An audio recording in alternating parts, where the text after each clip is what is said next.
To enable or disable automatic date and time in Samsung Galaxy S9 or S9 Plus. Open Settings.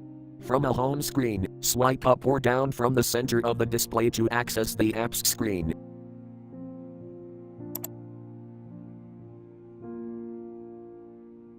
Tap Settings.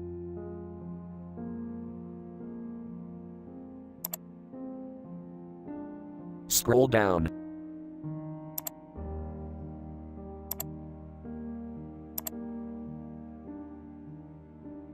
Tap General Management.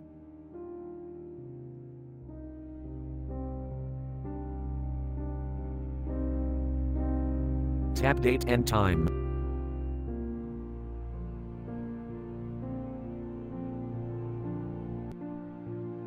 Tap Automatic Date and Time switch until blue to enable, or tap until gray to disable.